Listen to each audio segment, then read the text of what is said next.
Ever dream of navigating the wilderness with the confidence of a seasoned explorer, turning every hike into an epic adventure? Forget second guessing or losing your way. You're about to discover the secret to becoming a true wilderness navigator, a navigator of the wilderness. It's not just about pinpointing your location, it's about avoiding the frustration of getting lost and transforming your hike into a seamless adventure. By mastering a topographic map, you'll turn any landscape into a veritable treasure map, uncovering hidden paths and safer routes with newfound ease and confidence. Well, that's kind of the hope anyway. Hi everyone, I'm Mauser, and with over 30 years of hiking in rugged terrains like the southwest wilds of Tasmania, I have seen firsthand how mastering topographic maps can make or break an adventure. Now, I love sharing this knowledge to enhance your hiking experience. Those squiggly little lines on a topographic map, I'll show you how simple it is to read them like a pro. Maybe you're planning a day hike, or maybe you're planning a multi-day trekking adventure. Well, imagine making your journey more informed, more secure, and maybe even a little bit more exciting. So grab a map, or maybe your favorite hiking app, and let's embark on a little adventure together. Today, we're talking topographic maps. So, what makes a topographic map so unique? Well, unlike a regular road map, which is generally just flat and featureless, a topographic map brings the terrain to life by showcasing elevation changes and natural features as well. These maps were created specifically for navigating rugged terrain, giving hikers, climbers, and explorers a detailed view of the land. Here's what you'll want to know about them. Natural features. Hills, valleys, rivers, and forests are all marked so that you can see what's coming up on the map. Elevation. Contour lines give you an understanding of the slopes, ridges, and cliffs, the things that make a difference in how you approach a hike. Man-made features. Roads, trails, and other structures are usually marked as well, helping you distinguish between paths and the different access points on the map. Basically, topographic maps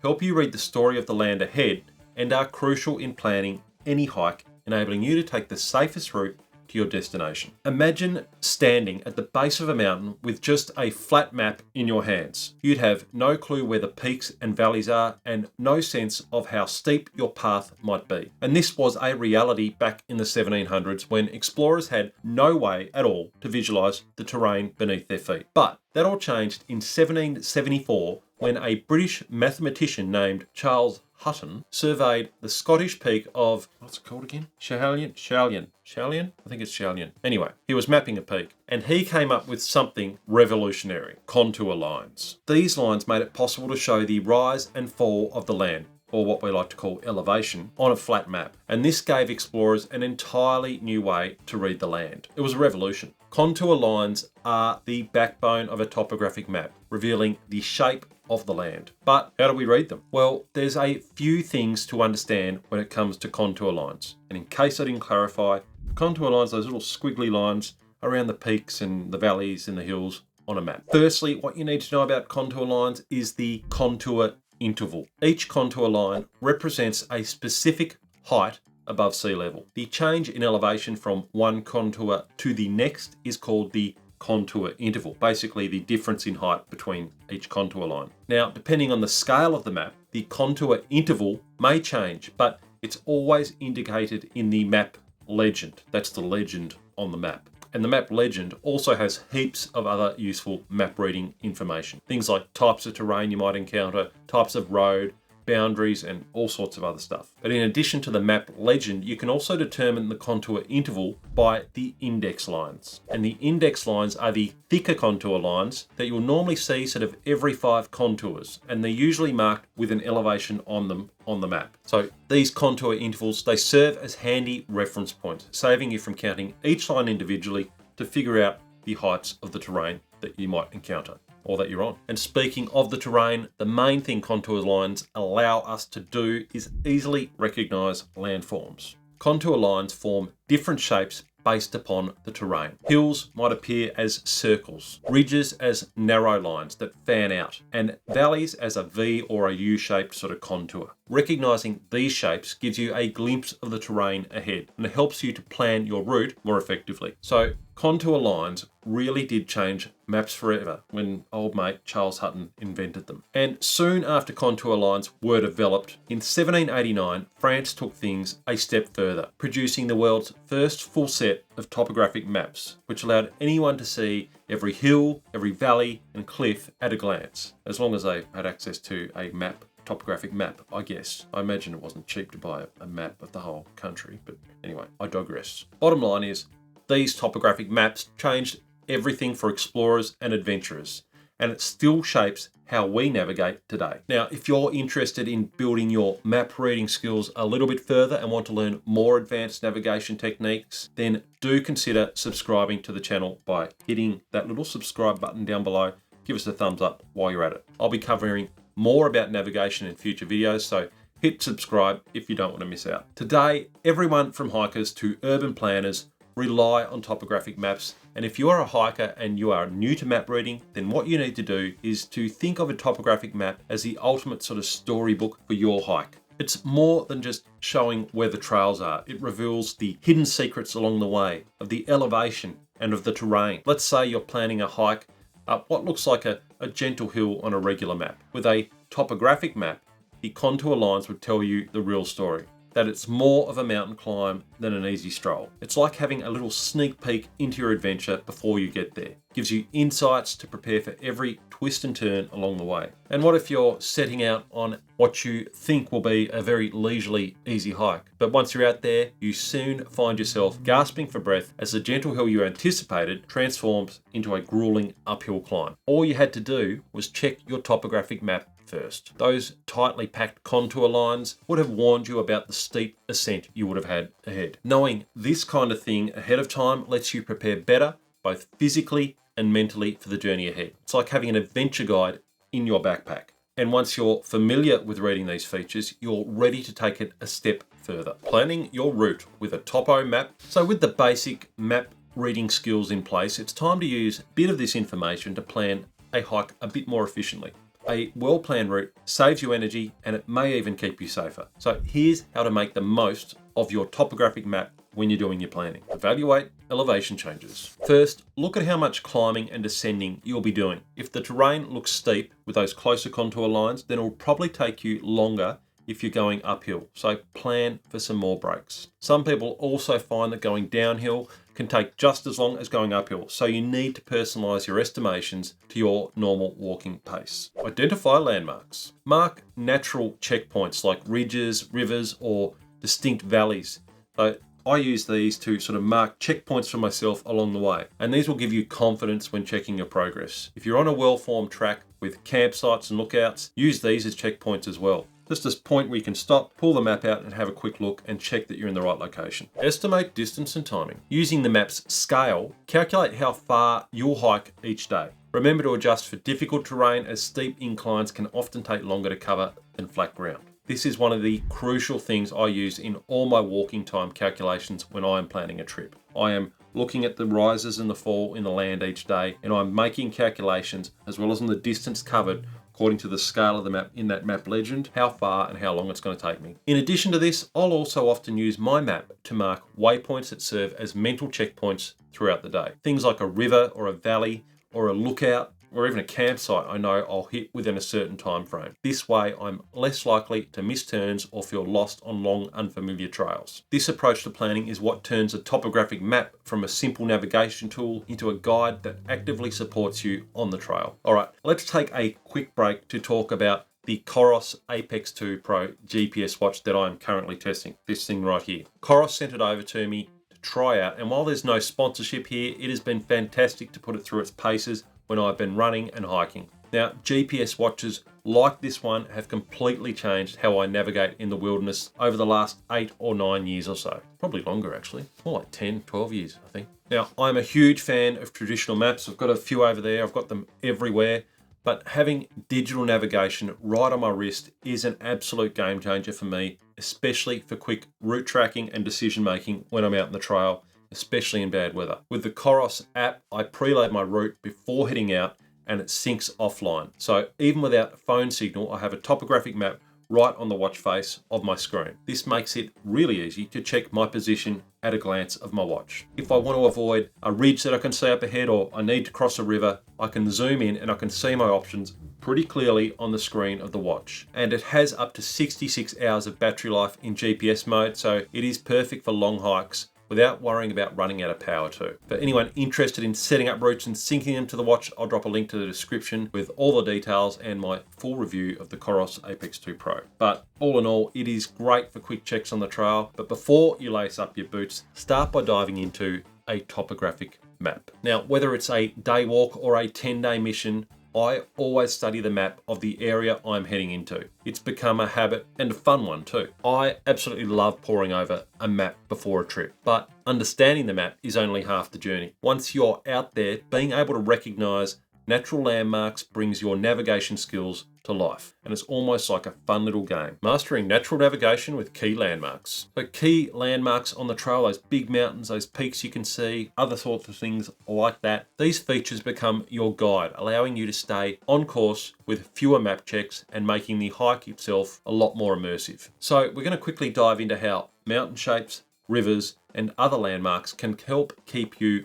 oriented on the trail. Oriented? Oriented. Mountains and their distinct shapes. Mountains are some of the most prominent and dependable natural landmarks. They have distinct shapes and are often visible from very great distances. Here in Tasmania, we can see peaks from one end of the state to the other. I love sitting on mountains and just naming peaks and trying to figure out which is which. Gee, that's fun. And that's where the maps help you as well. Anyway. Digress. On a topographic map, mountains appear as clusters of concentric contour lines. So tighter contours indicate steeper slopes, while wider space contours suggest a gentler incline. Recognizing these patterns let you see the mountain's shape before you even reach it, helping you identify specific peaks or ridges that serve as navigation aids. For instance, spotting a prominent peak or a range on the map and matching it to your surroundings can help confirm your location and your direction. Ridges as natural pathways. Once you've identified these peaks, ridges become the natural pathways that connect them, and these can guide you through the terrain. On a map, ridges show up as elongated patterns of contour lines, marking continuous sort of high ground. Following a ridge on your hike not only provides a stable line of travel, but it often offers an elevated view of the surroundings, making it easier to orient yourself and spot other landmarks as you move forward. And ridge walking is some of my favourite walking to do. A couple of years ago during a 10-day hike, we had one particularly challenging day where we needed to ascend a very steep and off-track peak. We spent several days before this section poring over the map, carefully identifying the best ridgeline to follow. On the day when we arrived in the valley, the large valley below the peak, we already had a clear approach in mind. Knowing which ridge to climb saved us valuable time and energy that day, and we reached the summit in good time with only minor adjustments to our route along the way. That preparation made the difference between a long, exhausting climb and a smooth ascent, and it highlights the power of understanding the landscape through natural navigation features like ridges and mountains. And just as ridges can guide you over high ground, rivers and streams can serve as dependable boundaries that keep you oriented in valleys and lower terrain. Rivers and streams are some of the most reliable landmarks in natural navigation as they flow predictably downhill. Keeping a river on one side of your path provides a clear boundary, and it guides you through terrain changes without the need for frequent map checking. You can basically start at one end of a river and know, right, I'm going to follow it to this point, and then you can follow the river without having to check your map as often. On topographic maps, rivers are marked as continuous blue lines. Well, most of the time they are anyway. They are here in Australia. And tracing their course can help you avoid areas with difficult crossings. Rivers often lead to lower elevations, so following one can sometimes guide you towards settlements or safer paths. I find that rivers act as reliable boundaries, giving you a sense of direction without the need for constant map checking. But when you're further from rivers or in rocky terrain, cliffs and unique rock formations can serve as strong visual waypoints to keep you oriented as well. Distinct rock formations or cliffs are especially useful because they stand out and are often clearly marked on maps. They act as waypoints along your route, allowing you to measure progress as you pass each one. On a map, cliffs appear as very tightly packed contour lines, signaling very steep drops. And matching these type of map symbols with real cliffs and rock formations in the landscape confirms your position. That makes navigation easier and reduces the need for constant map checking again. Beyond just physical formations, the map also shows the varying types of landscapes you'll encounter, and it offers insights into vegetation, swamps, and open areas. Checking the map's legend again will reveal indicators for forests, scrubland, and even regions with minimal vegetation, which is particularly important for planning, especially when you are off track. Specific plants and trees thrive at certain altitudes, and understanding where they grow and where they don't grow can be extremely helpful in helping with navigation. Here in Tasmania, for instance, seasoned hikers quickly learn that certain vegetation types are more common at specific elevations, and this knowledge becomes invaluable when planning routes, as the map's legend will often indicate the areas of dense forest, of scrub, or even swampy ground. And for off-track hikers, avoiding thick scrub is crucial, as it's time-consuming and exhausting to navigate through. On a topographic map, you'll often see these vegetation zones marked. You'll see tree lines where dense forest gives way to sparse or stunted vegetation, and these often align with the contour intervals on the map as well. So using these vegetation clues allows you to visualize your route better and improves your ability to avoid challenging terrain and select paths and routes to keep your hike as efficient and enjoyable as possible. And when you combine that with some of the digital topographic maps today that allow you to overlay satellite imagery, it makes it better yet again. With these tools, you're not just reading a map, you are gaining a deeper understanding of the land itself. But to make the most of this knowledge, it is essential to choose the right type of map for your adventure. Not all topographic maps are created equal. So here is a quick rundown on which map or maps to consider based on your hike. Firstly, paper maps.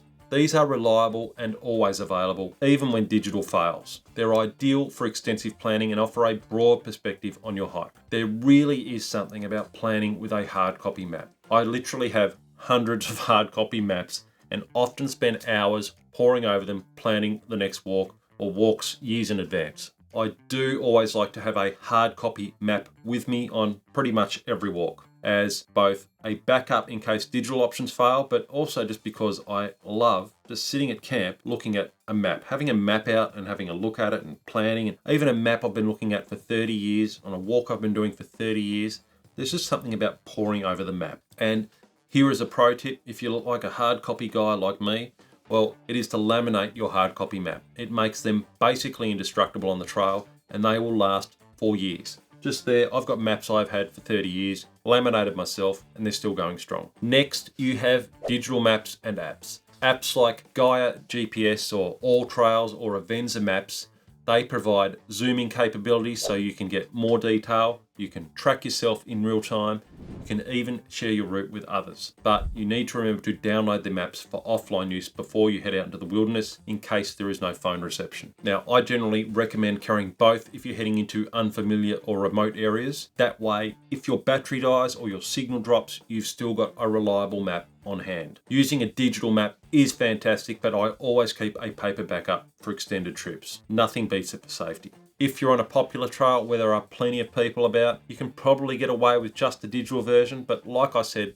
there's just something reassuring and nice about having a hard copy map. It's a tangible backup that won't let you down. Putting it all together on your hike. Before setting out, take some time to study your map and visualize the key landmarks, mountains, ridges, rivers, and rock formations along your planned route. Imagine what these features will look like in the landscape when you get there, so then they're easy to spot as you go. Practicing with smaller, distinct features helps build your confidence in natural navigation, letting you develop a keen eye for cues that keep you oriented. It's a funny word, it doesn't sound right. By using these natural landmarks, you reduce the need to check your map constantly, allowing for a more seamless hiking experience. With a bit of practice, reading the land becomes intuitive, I think, and your hike turns into a journey of discovery where every mountain, river, and ridge is a chapter in your own adventure story. It's something someone said, isn't it? I think. And if you want to actually see how I use maps in my planning process, then check out this video up here where I go into how I use one of my favorite navigation apps for planning and routing my hikes.